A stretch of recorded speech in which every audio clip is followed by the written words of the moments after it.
And welcome back to another episode of the Sunday Chronicles podcast. I'm your host, Michael, and I'm here with Miguel. What's up, everybody? And we have somebody new here on the podcast. As I had mentioned before, we are going to have reoccurring guests on the podcast, and this is going to be one of them. So if you want, go ahead and introduce yourself, man. Hello, my name is Josh. I have known Michael and Miguel now for almost a year, not quite. Met them when I moved up here to Chicago, and we've just been vibing ever since.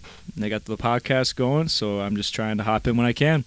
No, Absolutely. No, yeah, for sure. We're definitely going to have you on as much as we can. And well, first off, let's just get right into it, because Okay.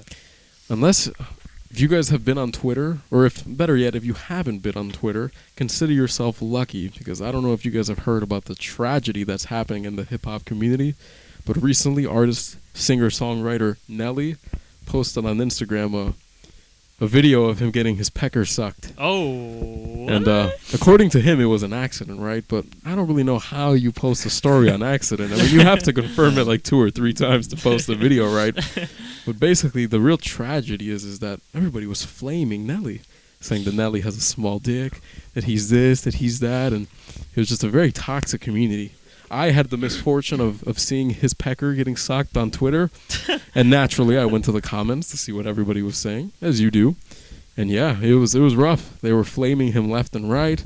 You know, a bunch of childish people talking about, I'm bigger than NELLY. It was rough out here, man. It was very, very rough.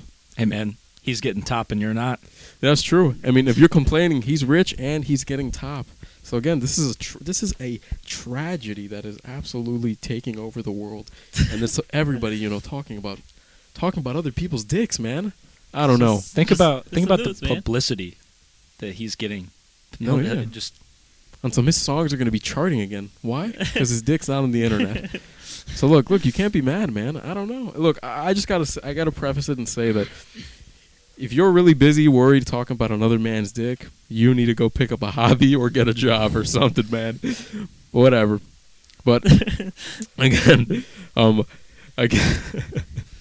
right. Well, the other day I was talking to my older brother, who he's very into MMA, and we sort of got into like the conversation of fighting, just general MMA and stuff like that. And he had brought up somebody who, if anybody here is kind of in the MMA community, then you know what I'm talking about, and if you're not, that's cool. But basically, within the Brazilian Jiu-Jitsu community, there's a huge family called the GRACIE family. They're a Brazilian family who kind of like started Brazilian Jiu-Jitsu in a sense. There's like the whole lineage is huge, so it's like a whole iceberg of like family members and like people and stuff like that. But one of the most notable ones was RICKSON GRACIE, who has a documentary called Choke. It's kind of a strange name, but it's on YouTube, and it's really interesting.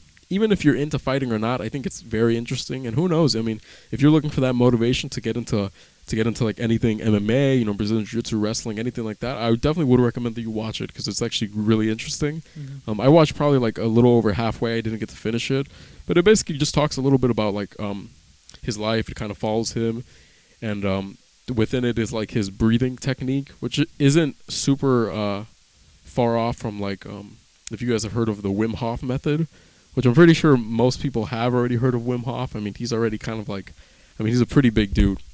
But anyways, essentially like the whole RICKSON GRACIE like breathing technique is essentially just the same way in the like choir singers. They're using their diaphragm to really expand and take in air.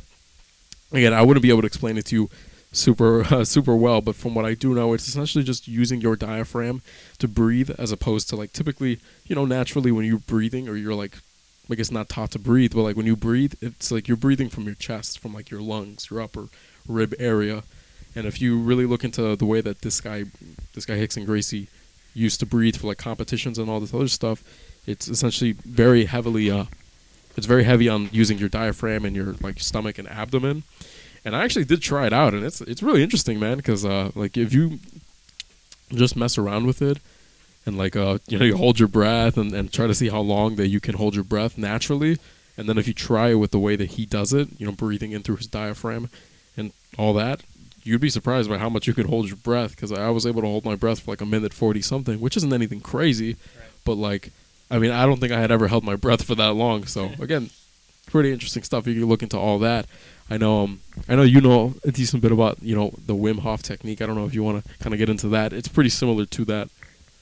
Yeah, I mean, actually going back more so to what you were just talking about, having some experience, singing and being in a band, things like that, even being in doing acting and being like in a musical, the diaphragm, yeah, that's very important for any kind of like extraneous activity. I mean, it gets you so much more air into the body versus just through your lungs. So I think that's part of why that's so important to do. But as far as the Wim Hof method, I don't know as much probably about the breathing technique as I should. I know, it's a lot of the mind-body connection.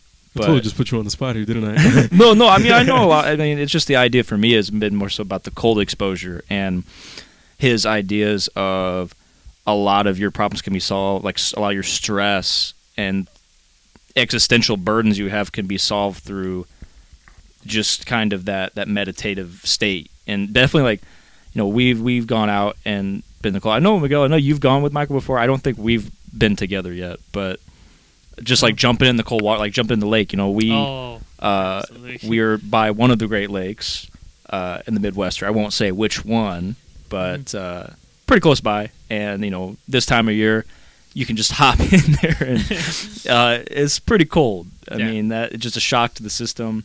For all you out there who've never done that, I would suggest doing it at least once. Really changes your perspective on things. Just saying Great Lakes, I think people will know about just how terrible it is to jump in there, Yeah. Oh, well, here, let's just preface this by saying whatever.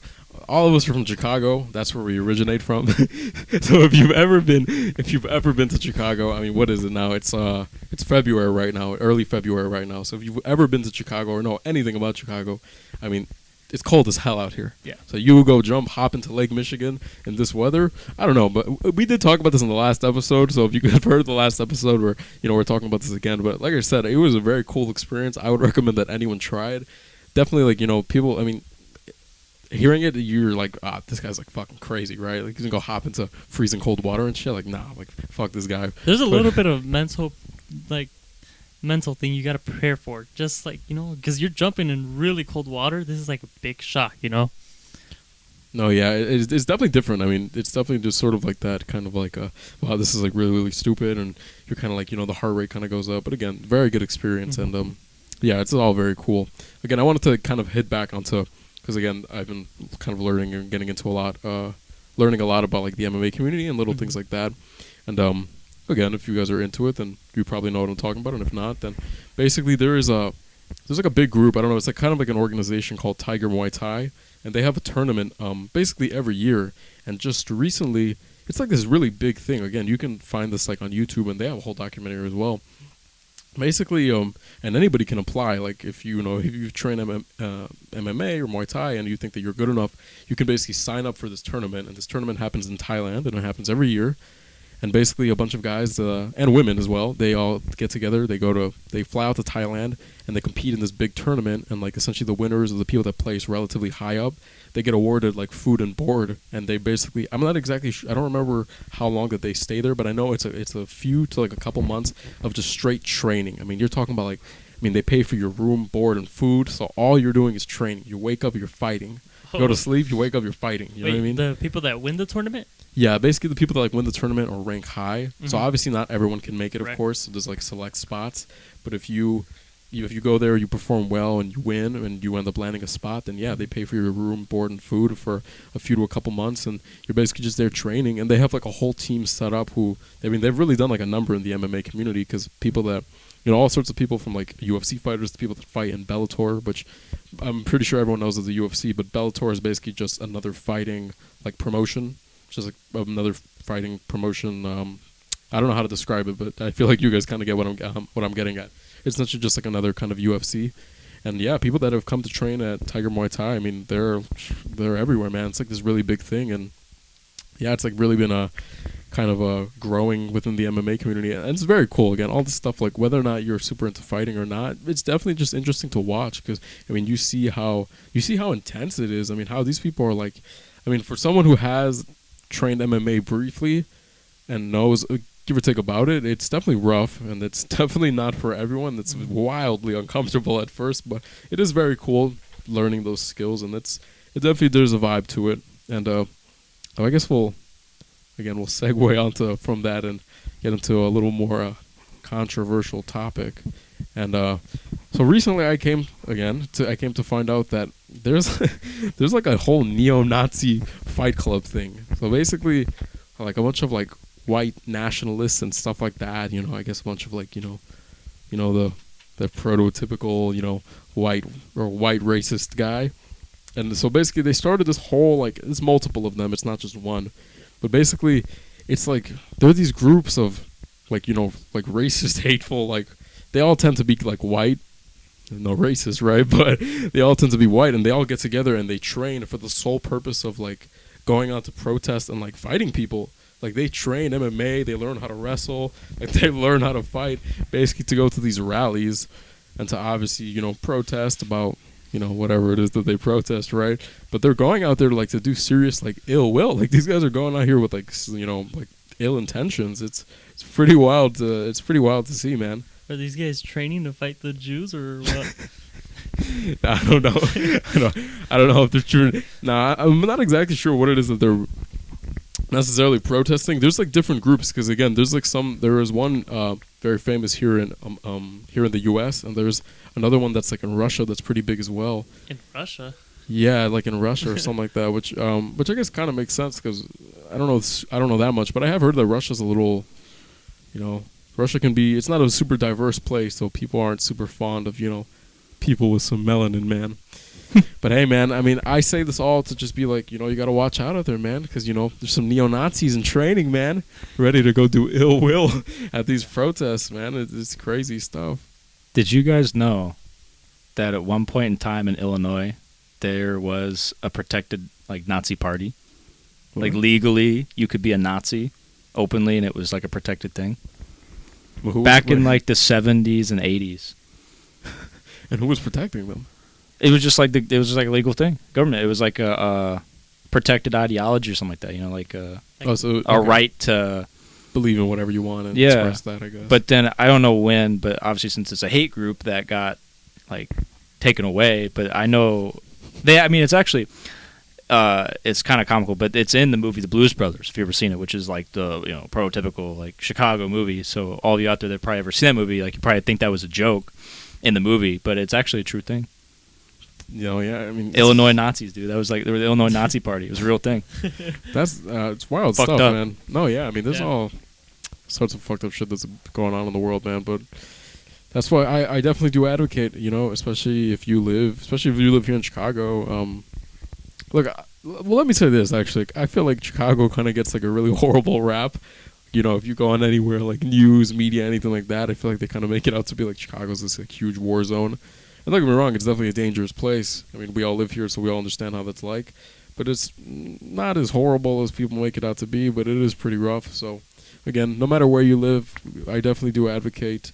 And I think all of us here definitely advocate for, just learning how to fight or...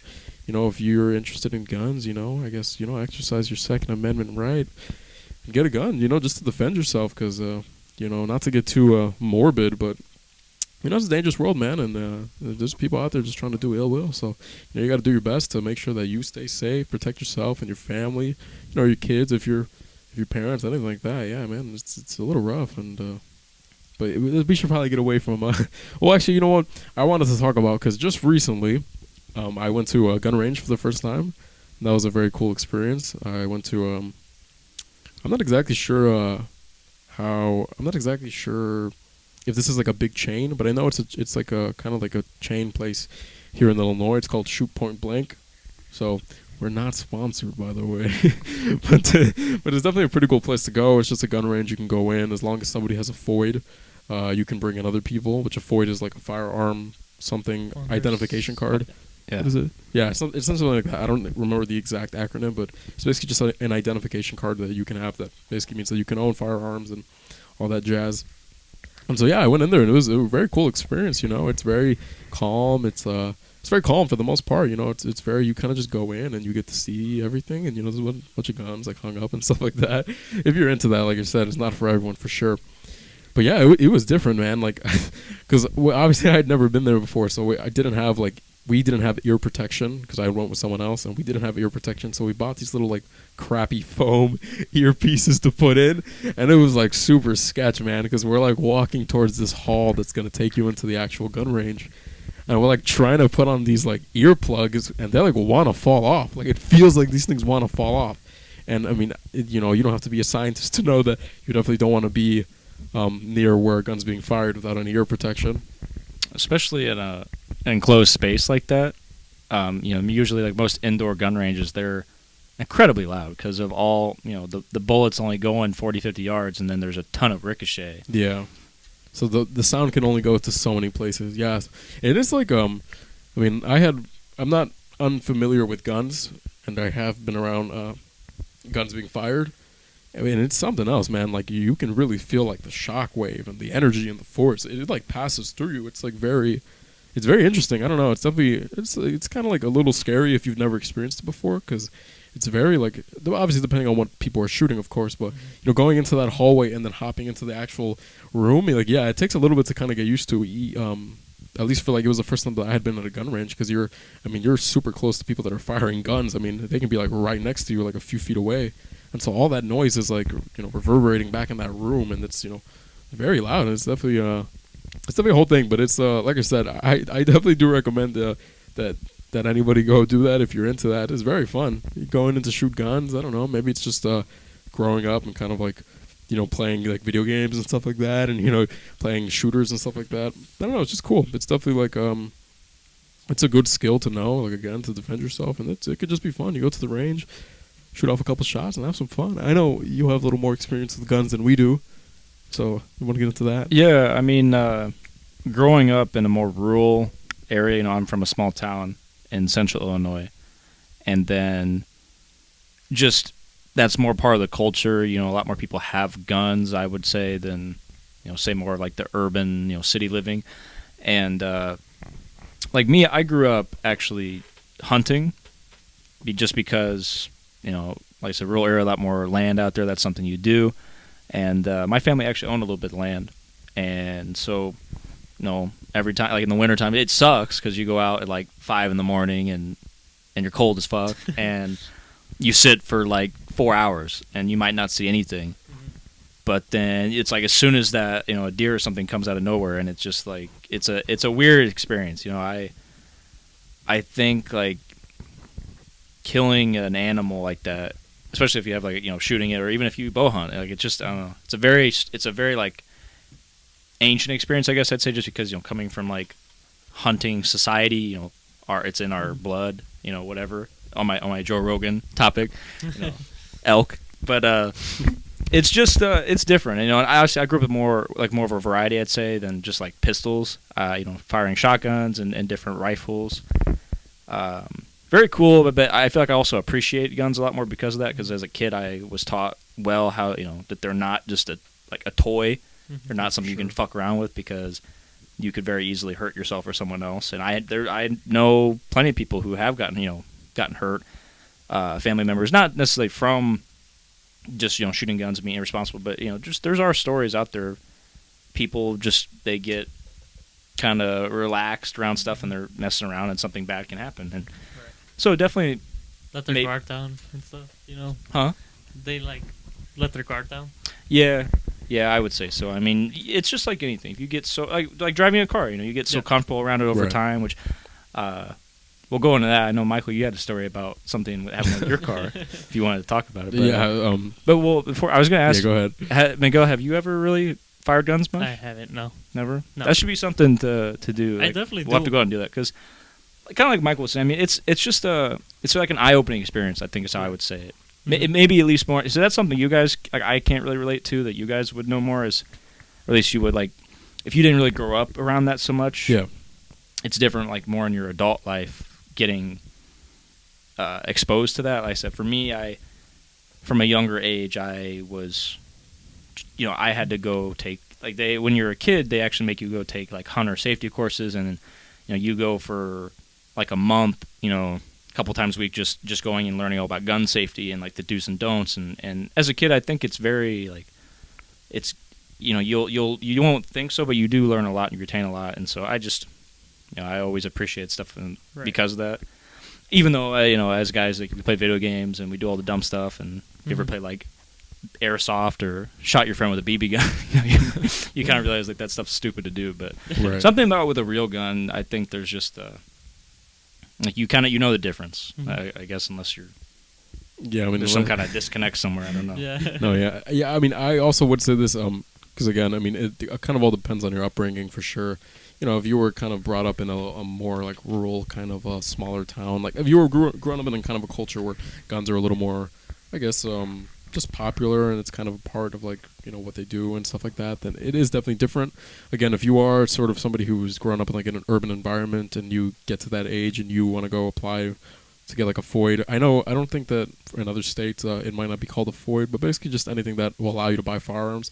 I exercise caution because definitely not growing up around it and then like getting into that space with like a FOID and getting a gun, it's definitely like, I mean, it's very unsupervised, of course. Obviously, you're an adult at that point, but like if you don't really know that much about guns, I mean, and you buy one, I mean, you could do something very stupid. So again, if you do go that route, or again, some people probably already have it and they know exactly what I'm talking about, but definitely if you go that route and you end up getting a gun, I mean, just exercise caution, man, because this is it's just not a toy. Like it's like, it's cool. It's from like an engineering perspective and seeing how these things are made, and it's cool to shoot them because again, if you've never shot a gun before, it's just I don't really know how I could describe it, but it's very like I don't know. There's just like there's like power to it. You know what I mean? There's like you feel the energy coming off of that gun firing, and it's very like Josh was saying, it is very kind of eye opening because I definitely think that shooting a gun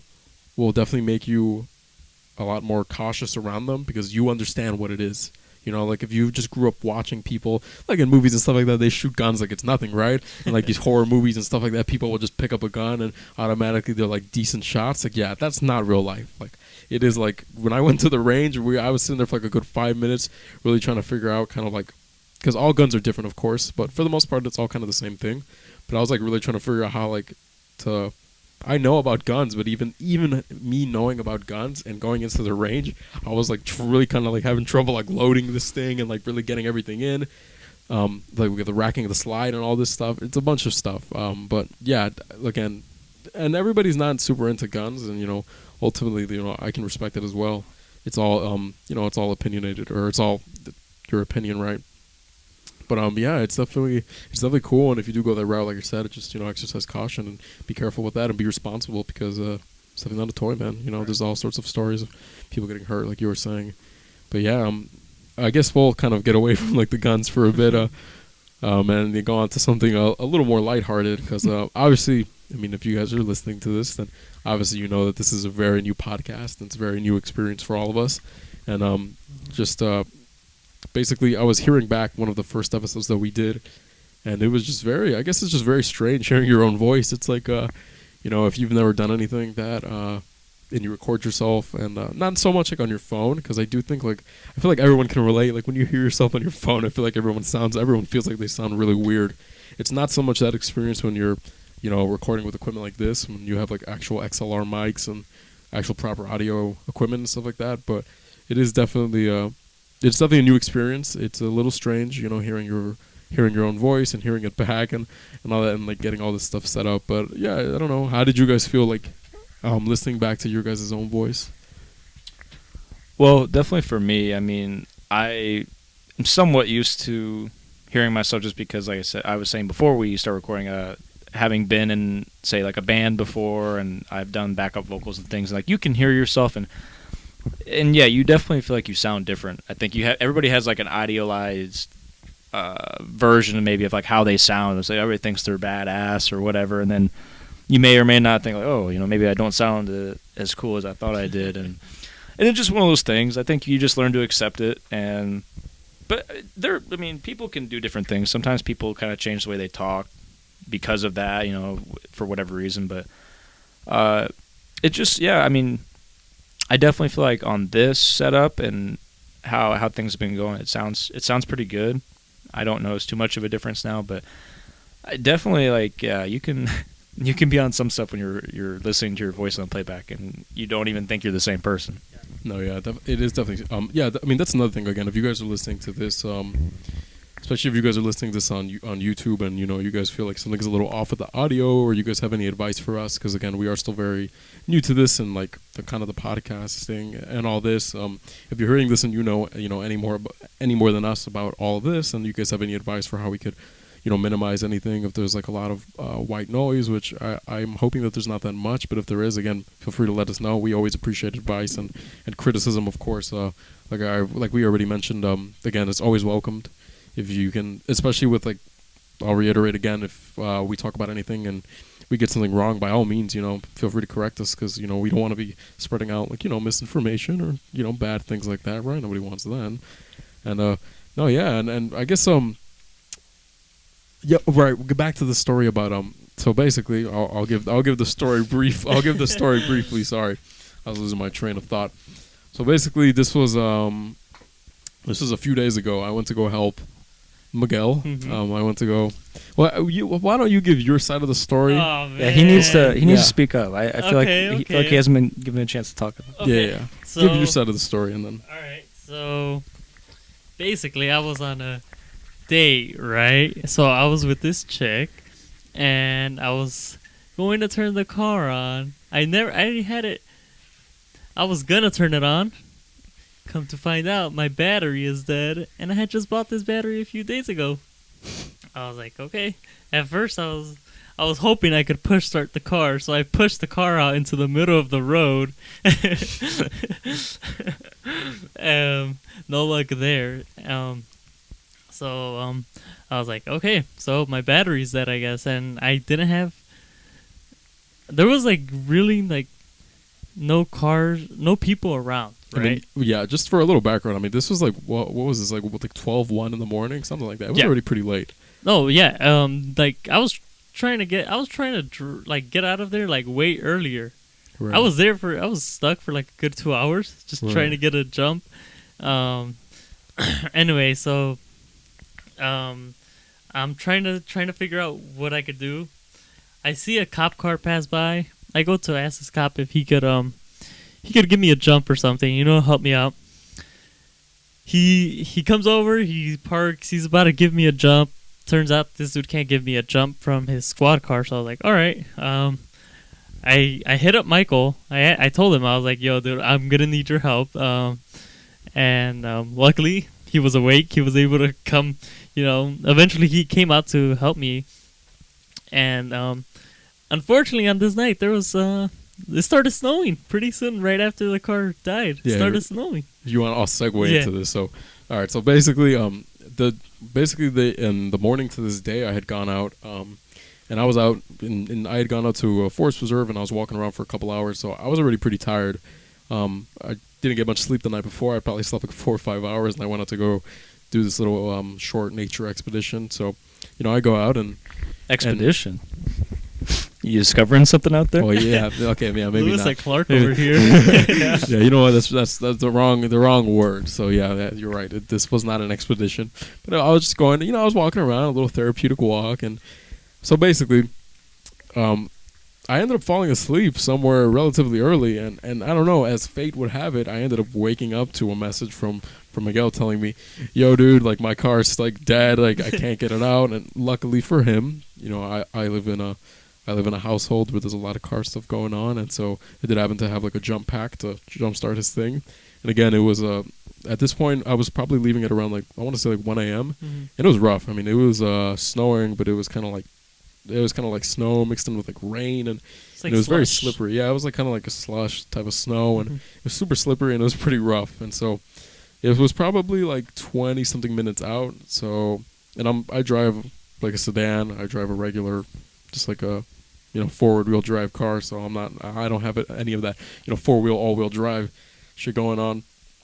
So I make my way out, and I'm getting to this dude, and I spin out. The first time I spun out was completely my fault. I spun out on a right turn because I was making this turn way too fast, and it wasn't that bad. I spun out, and I was like, oh, okay, like damn, that kind of sucked. And that was like probably the first time that I ever spun out. Like it was a little rough, I guess. It wasn't horrible, but it was probably the first time that I ever spun out like that. So it was definitely an interesting experience. Ultima drivers, you know.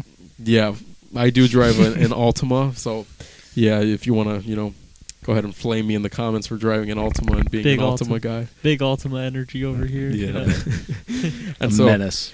the second time I spun out, I wasn't even going fast. I was probably going I was going faster than I should have been, I guess, but I was kind of going in a straight, and I was probably going like 27, 28, something like that, getting closer to like 30, and all of a sudden I just spin out horribly. And I spun out so bad that I ended up basically on the other the other lane, the opposite of traffic. And thankfully nobody was there because again it was pretty late, and thankfully I didn't hit anything. But that was that was definitely an experience because I had never spun out like that. I'm sure if any of you guys have spun out, that way you guys know how. I mean, that shit is scary, man. Mm-hmm. Like it is scary. Like you lose all control of the car, and it's kind of like, well, it's just fate wherever you land. It's scary if you're not expecting the spin out, okay? Yeah, that's true. Yeah. Yeah. It's not like Fast and Furious. Yeah. Family. Yeah. Yeah, no. Fuck Fast and the Furious and fuck all that family shit because that shit is no joke, bro. So if you're not expecting it, it is super rough. I mean, you're just spinning all wildly out of control. It's fucked up, man. No, yeah. So did your date not happen then? Oh, it did. This happened in the middle of the date, which is quite embarrassing, Was she there? But hey, that's she was probably in the car, right? Yeah. That's probably a good story though Yeah, I mean, to look back on. Yeah. Yeah. You're on a date and your car battery dies when you're on a date, But there's two sides to look at I've it. had something like that happen before. It's either she's gonna be like, oh, okay, this is kind of funny, or she's gonna be like, yo, this motherfucker's broke and this car's all fucked up. So Yeah. again, there's two sides of the coin, right? It all depends on who it is that you're with. But I mean, hopefully it was hopefully she was looking at it as a funny story. Can I tell a similar story like that? Yeah, go ahead, man. So it just kind of segueing off of that, very similar. This was back in my college days. So I'm I don't know, think anyone else here has yet. I am college educated to an extent, so I'm a man of knowledge. A man of education. Yeah, I had my car that I had back from when I was still in high school.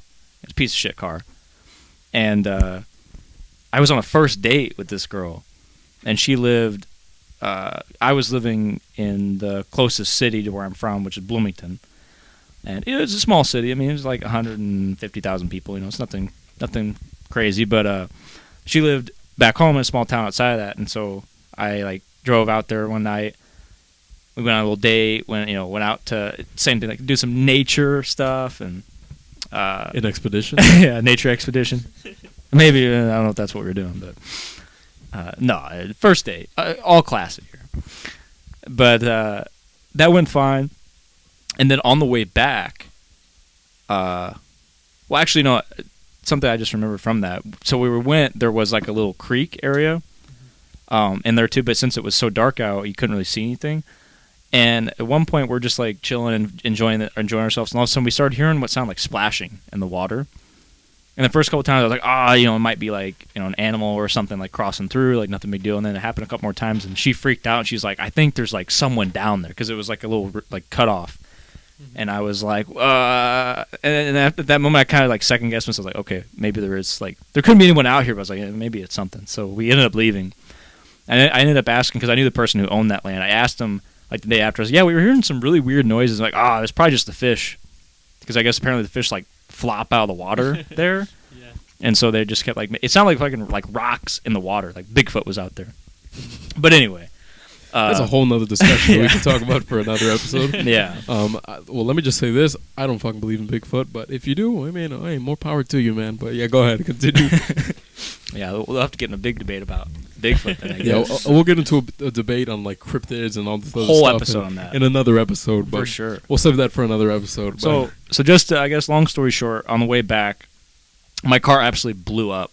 One of my hose for my antifreeze cracked and blew out, and it leaked all over the road. Like as I'm driving down the road, so all my antifreeze leaked out, all my coolant from a blown hose, and my engine immediately like it luckily didn't nothing like did any damage to it, but all the water, just instantly like, I was steam rolling out of my hood, and I was like, oh brother, like the beginning of the end. Yeah, we were done for a while, but eventually like.